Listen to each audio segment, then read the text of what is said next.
السلام علیکم ورحمۃ اللہ وبرکاتہ۔ ناظرین و سامعین، امید ہے آپ خیریت سے ہوں گے۔ آج کے جو مسائل ہیں ان میں ہم سب سے پہلے جس مسئلے کو ڈسکس کریں گے وہ یہ ہے کہ اگر کمر سے نیچے والے حصے کو بے حس کر دیا جائے تو پھر وضو کا کیا حکم ہوگا، کیا وضو باقی رہے گا یا نہیں۔ تو دیکھیے کہ انسان کے جب جسم کو بے حس کر دیا جاتا ہے تو وہ ایک طرح سے اس جسم کی طرح ہو جاتا ہے کہ جس پر جنون، غشی اور کیا ہو، بے ہوشی طاری ہو۔ اور فقہا نے جنون، غشی اور بے ہوشی طاری ہونے کو نواقض وضو میں شامل کیا ہے۔ اب جنون، غشی اور بے ہوشی طاری ہونے کو نواقض وضو کیوں تصور کیا؟ تو اس کی مین جو وجہ ہے، جو علت ہے، وہ یہ ہے کہ جب انسان پہ جنون، غشی اور بے ہوشی طاری ہوتی ہے تو انسان کہ اپنے جو اعضاء ہیں، جو جسمانی اعضاء ہیں، اس کے اوپر اس کی گرفت باقی نہیں رہتی۔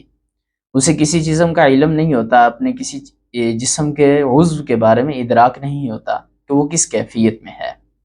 تو ظاہر ہے کہ جب انسان کے جسم کا جو ہے چست نہیں، چوکنا نہیں، وہ اس کے اندر بے حس ہو چکا ہے، تو پھر اسے نواقض وضو کا علم نہیں ہوگا۔ مثال کے طور پر جیسے ہوا کا خروج، تو اسے اس چیز کا علم نہیں ہونا کہ اگر اسے کمر سے نیچے انجیکشن لگا دیا جائے، بے حس کر دیا جائے، تو پھر اسے اس چیز کا علم نہیں ہوگا کہ اس کے جسم میں نواقض وضو کا صدور ہوا ہے یا نہیں۔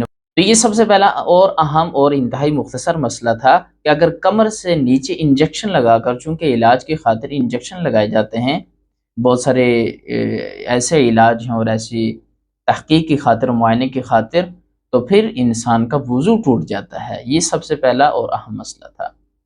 دوسرا جو مسئلہ ہے وہ یہ ہے کہ آنکھوں سے گرنے والے پانی کا حکم۔ دیکھیے، آنکھوں سے جو پانی گرتا ہے اس کی مختلف صورتیں ہیں۔ ایک وہ پانی ہے کہ جب انسان روتا ہے، اس کو غم پہنچتا ہے تو آنکھوں سے پانی نکلتا ہے، اور دوسرا اگر اس کی آنکھ میں کوئی تنکا لگ جائے، کوئی تنکا گر جائے، تو ان دونوں صورتوں میں بالاتفاق یہ جو آنکھوں سے پانی نکلتا ہے یہ ناقض وضو نہیں ہوگا۔ یہ دونوں نواقض وضو میں نہیں شامل ہوں گے، آپ کا وضو باقی رہے گا۔ ہاں، جو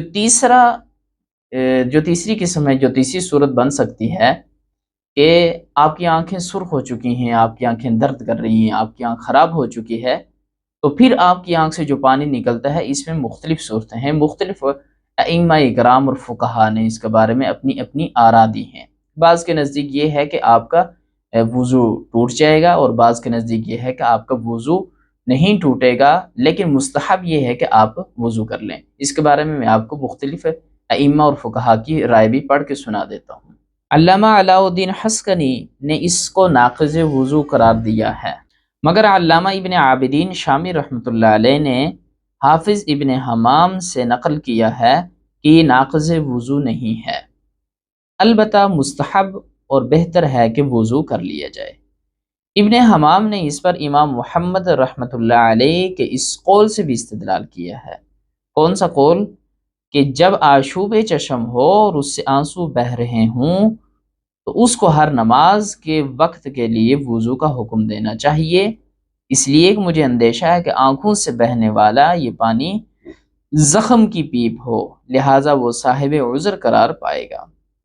تو اس عبارت سے یہ صاف معلوم ہوتا ہے امام محمد رحمۃ اللہ علیہ اس وضو کو محض مستحب اور قرین احتیاط سمجھتے تھے، واجب نہیں کہتے تھے۔ تو گویا کہ یہ جو وضو ہے جو آپ نے اس صورت میں کرنا ہے کہ آپ کی آنکھ سرخ ہو چکی ہے، آپ کی آنکھ کے اندر درد ہے، دکھ چکی ہے، تو آپ وضو کر لیں، تو یہ کیا ہے؟ یہ مستحب ہے اور قرین احتیاط ہے، یعنی کہ ایک محتاط طریقہ ہے کہ آپ اس میں کیا کر لیں؟ وضو کر لیں۔ تیسرا جو مسئلہ ہے وہ یہ ہے کہ مسواک کی جگہ ٹوتھ پیسٹ اور برش کا استعمال۔ دیکھیں، مسواک کے اندر دو اہم پہلو ہیں۔ ایک تو یہ ہے کہ مسواک کا جو اصلی مقصود ہے صفائی ستھرائی اور نظافت، پاکی، کہ آپ کے منہ سے بدبو نہ آئے، آپ کے دانت صاف ہوں۔ یہی تو وجہ ہے کہ اگر آپ کئی دنوں تک دانت صاف نہیں کرتے اور آپ دانت صاف کرنے کا اہتمام نہیں کرتے، مسواک نہیں کرتے، تو آپ کے منہ سے بدبو آتی ہے، تو یہ منہ سے بدبو آنا ایک مکروہ عمل ہے، ناپسندیدہ، اس کو مکروہ کہا گیا۔ تو یہ مسواک کا سب سے پہلا جو اہم پہلو ہے وہ یہ ہے کہ مسواک کا جو اصل مقصود ہے یعنی کہ صفائی ستھرائی اور نظافت، ایک تو یہ پہلو ہوا۔ دوسرا مسواک کا جو پہلو ہے وہ ہے اعلی مسواک، یعنی کہ یہ جو مسواک ہے یہ ہے اعلی مسواک۔ اب یہ جو اعلی مسواک ہے یہ بھی ایک اہم اپنی اہمیت رکھتا ہے کہ چونکہ اللہ کے نبی صلی اللہ علیہ وسلم اور صحابہ کرام نے اس اعلی مسواک کا استعمال کیا، تو اس کی ایک اپنی اہمیت ہے، اور جو اصل مقصود ہے ظاہر ہے تو وہ اصل مقصود ہے اس کی اپنی ایک اہمیت ہے۔ اب اس کے بارے میں علامہ امام نووی رحمۃ اللہ علیہ کیا کہتے ہیں وہ بھی آپ کو پڑھ کر سناتے ہیں۔ گندگی اور دانتوں کی زردی کو ختم کر دینے والی چیزوں میں سے جس چیز سے بھی مسواک کرے کافی ہے کہ اس سے مقصود حاصل ہو جاتا ہے۔ اگر دانتوں پر محض انگلی سے ملا ہو تو کافی نہیں کہ اس کو مسواک سے تعبیر نہیں کیا جاتا۔ اور شیخ سید سابق رحمۃ اللہ علیہ کہتے ہیں کہ دوسری سنت اسی وقت ادا ہوگی جب کہ مسواک لکڑی کی ہو اور اسی حیت کی ہو کہ جس طرح کہ رسول اللہ صلی اللہ علیہ وسلم فرمایا کرتے تھے۔ اب دیکھیے کہ مسواک کے اندر جس طرح سے میں نے ذکر کیا تھا کہ دو پہلو ہیں، ایک ہے اصل صفائی ستھرائی مقصود ہونا، آپ کسی چیز سے بھی دانت صاف کر رہے ہیں، آپ ٹوتھ پیسٹ سے دانت صاف کر رہے ہیں، برش کے ذریعے سے، آپ منجن سے یا کسی اور طریقے سے آپ کیا کر رہے ہیں دانت صاف کر رہے ہیں۔ اور آج کل دیہات کے اندر بہت سارے ایسے پتے بھی ہیں درختوں کے کہ ان سے دانت صاف کر دیے جاتے ہیں۔ تو بہرحال جو اصل مقصود ہے وہ تو کیا ہو جائے گا، حاصل ہو جائے گا، لیکن جو مسواک کے اندر جو دوسرا پہلو ہے یعنی کہ جو دوسری سنت ہے اعلی مسواک، اگر اس کا بھی اہتمام کر لیا جائے تو یہ کیا ہے، یہ آپ صلی اللہ علیہ وسلم کی جو ایک سنت ہے اس کی احیاء ہے، اس کا زندہ کرنا ہے، اور آپ صلی اللہ علیہ وسلم اور صحابہ کا جو ایک خاص استعمال تھا اور خاص ایک طریقہ تھا، اس سے محبت کا اظہار بھی ہے۔ تو ہم اللہ رب العالمین سے دعا گو ہیں کہ اللہ رب العالمین مجھے اور آپ کو ان مسائل کو سمجھنے اور آپ صلی اللہ علیہ وسلم کی سنتوں پر عمل کرنے کی توفیق عطا فرمائے۔ وما توفیقی الا باللہ۔